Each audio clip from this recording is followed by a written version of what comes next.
इसका मतलब हिंदी में चाल। चाल है कि नहीं। स्पीड क्या है? Rate at which distance is covered, जिस दर से डिस्टेंस माने दूरी तय किया जाता है विद रिस्पेक्ट टू टाइम। दर कहने का मतलब जैसे मान लो तुम 2 रुपया में 2 केला खरीदता है कि नहीं, उसका दर कितना हुआ? दर 2 रुपया हुआ। 2 रुपया में 2 केला खरीदा, उसका दर क्या हुआ? 1 रुपये बचेगा। 2 केला हुआ ना। हाँ और कितना? 2 रुपया में 1 का दर कैसे निकले? केला भाई टोटल रुपया क्या है? 1 केला पर रुपया है कि नहीं? तो दर क्या हुआ? 1 रुपया हुआ। उसी तरह rate at which distance is covered with time, समय मतलब कितना समय में कितना दूरी तय किया, उसके दर को क्या बोलेंगे? स्पीड। स्पीड मतलब चाल। स्पीड क्या है? इसके क्वांटिटी।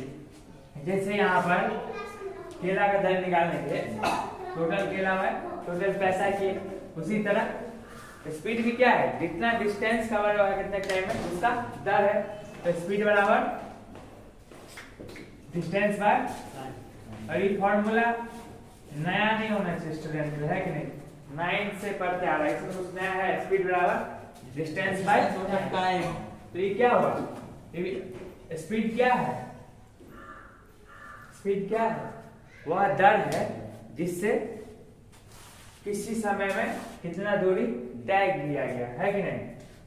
और मान लो यहाँ से डिस्टेंस निकालने बोलेगा, डिस्टेंस बराबर इसको इधर लेंगे स्पीड इनटू, बोलो ना स्पीड इनटू टाइम। इसमें कोई दिक्कत? हाँ इसमें कोई दिक्कत? इसका डायमेंशन क्या होता है? यूनिट एंड डायमेंशन पढ़ा है ना, तो डायमेंशन क्या होगा? m0 l1 t - 1 कैसे आएगा? बताया था डायमेंशन निकालना, याद है? डिस्टेंस है कि नहीं? डिस्टेंस का डायमेंशन, डिस्टेंस क्या होता है? लेंथ। तो यहाँ क्या होगा? l। लेंथ का से डिनोट करेंगे ना कि नहीं? और टाइम का t से। तो स्पीड क्या होगा? l/t। तो l inverse l t inverse 1 है कि नहीं? हुआ स्पीड। तो m क्या है? m तो सेल्फ कंडक्शन 0 है कि नहीं? l1 t इनवर्स समझ में आया? डायमेंशन कोई दिक्कत नहीं। और यूनिट क्या होगा? SI यूनिट मीटर पर सेकंड। लेंथ का SI यूनिट मीटर, टाइम का सेकंड, तो क्या आ जाएगा? मीटर पर सेकंड। और CGS मीटर की जगह क्या रख दो? सेंटीमीटर। और CGS में भी टाइम सेकंड ही होता है। तो CGS मतलब पता है? C मतलब सेंटीमीटर, G मतलब ग्राम, S मतलब सेकंड, ठीक है? तो CGS यूनिट में लेंथ को कैसे नापेंगे? सेंटीमीटर में। सेकंड का सेकंड भी, तो CGS यूनिट क्या है? सेंटीमीटर पर सेकंड।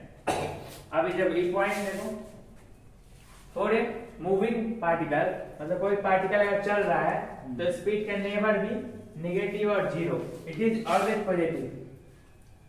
अगर रिवाइज करके पढ़ के आया होगा तो एक चीज बताया था कि कोई अगर पार्टिकल चल रहा है तो डिस्टेंस कभी भी नेगेटिव नहीं होगा, नहीं जीरो होगा, हमेशा पॉजिटिव होगा। क्या होगा? पॉजिटिव होगा। बताया था कि नहीं? याद है कि नहीं? तो स्पीड क्या होता है? स्पीड क्या होता है? डिस्टेंस बोलो ना, स्पीड क्या होता है? Distance by time. अगर कोई पार्टिकल चल रहा है तो स्पीड डिस्टेंस नेगेटिव हो सकता है? हाँ नहीं हो सकता। अभी जो करा, अभी तुरंत रिवीजन करा है उसमें भी बोले थे कि डिस्टेंस का भी नेगेटिव नहीं होगा मूविंग पार्टिकल में। अब होगा ही नहीं, मूविंग हो जाएगा, रुका हुआ हो। डिस्टेंस का भी नेगेटिव होगा? नहीं होगा। और जब कोई अगर पार्टिकल चल रहा है तो डिस्टेंस नेगेटिव नहीं हो सकता और जीरो भी नहीं हो सकता। अगर चल रहा है, ठीक है, अगर चल रहा है तो नहीं डिस्टेंस नेगेटिव होगा, नहीं जीरो होगा, ठीक है? तुम्हारा क्या है? इधर देखो ना।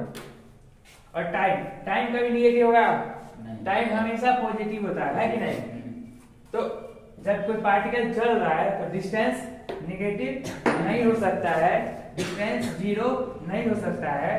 तो स्पीड डिस्टेंस बाय टाइम, ये हमेशा पॉजिटिव होगा, ये नेगेटिव ही नहीं हो सकता, ये जीरो नहीं हो सकता, ये भी पॉजिटिव होगा। तो पॉजिटिव है पॉजिटिव, तो पॉजिटिव स्पीड हमेशा पॉजिटिव आएगा ना मूविंग पार्टिकल के लिए। क्या बोले समझ में आ रहा है?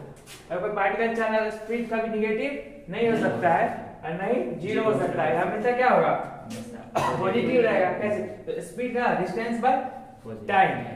तो मूविंग पार्टिकल के लिए स्पीड डिस्टेंस कभी निगेटिव होगा नहीं होगा, और कभी डिस्टेंस जीरो होगा नहीं। चलेगा तो कुछ ना कुछ तो डिस्टेंस तय करेगा कि नहीं, कुछ ना कुछ डिस्टेंस करेगा। Speed distance by time, time हमेशा पॉजिटिव है, और मूविंग पार्टिकल के लिए डिस्टेंस कभी निगेटिव हो ही नहीं सकता, नहीं जीरो हो सकता है, तो क्या होगा पॉजिटिव होगा मूविंग पार्टिकल के लिए। तो टाइम तो हमेशा पॉजिटिव रहता है, टाइम कभी निगेटिव हो सकता है? कोई बोलेगा -12 मिनट नहीं बोलेगा ना, टाइम हमेशा पॉजिटिव ही रहता है। तो पॉजिटिव है, पॉजिटिव क्या स्पीड का वैल्यू पॉजिटिव ही आएगा हमेशा।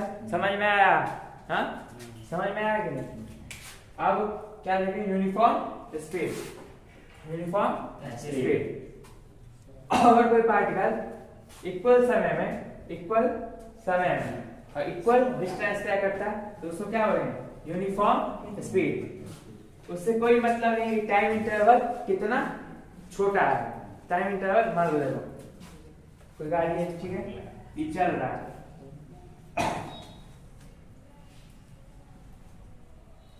t बराबर 0 पे ये कितना स्पीड से चल रहा था?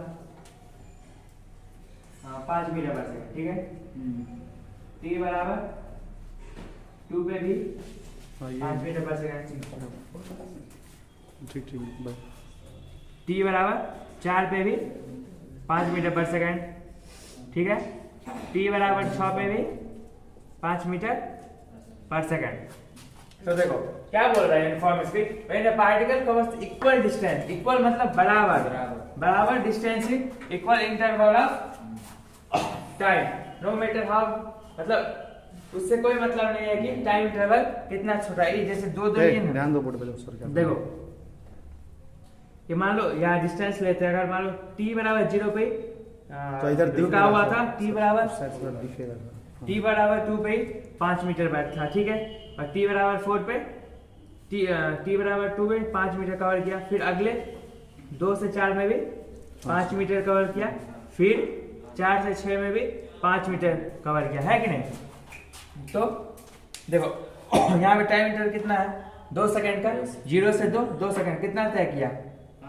5 मीटर। फिर अगला 2 से 4 2 सेकंड का इंटरवल है, कितना डिस्टेंस से किया? 5 मीटर।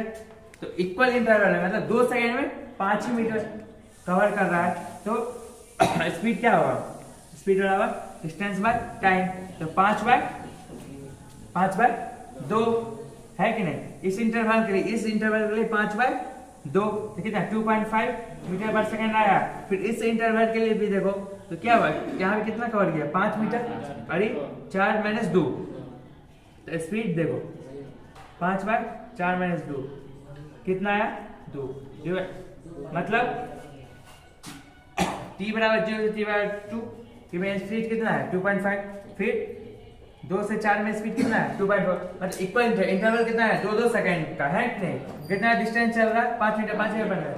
मतलब अगर कोई पार्टिकल इक्वल डिस्टेंस कवर करता है क्या चीज में? इक्वल इंटरवल ऑफ टाइम, अगर वो कितना ही छोटा हो, मतलब यहाँ पे इंटरवल 0.1 सेकंड का है इसलिए नहीं हो, अगर इक्वल डिस्टेंस ट्रेवल करता है इक्वल समय में, है कि नहीं, इक्वल इंटरवल ऑफ टाइम में, तो उसको क्या बोलेंगे?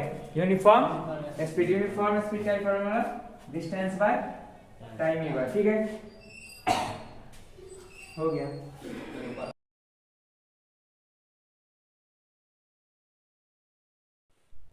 यूट्यूब चैनल जेपी महतो को सब्सक्राइब करें और बेल आइकन को प्रेस करें ताकि इस चैनल से रिलेटेड जो भी इंफॉर्मेशन आएगा, जो भी नोटिफिकेशन आएगा, वो सबसे पहले मिलेगा आपको। तो यूट्यूब चैनल जेपी महतो को सब्सक्राइब करना ना भूलें और बेल आइकन को प्रेस करना ना भूलें।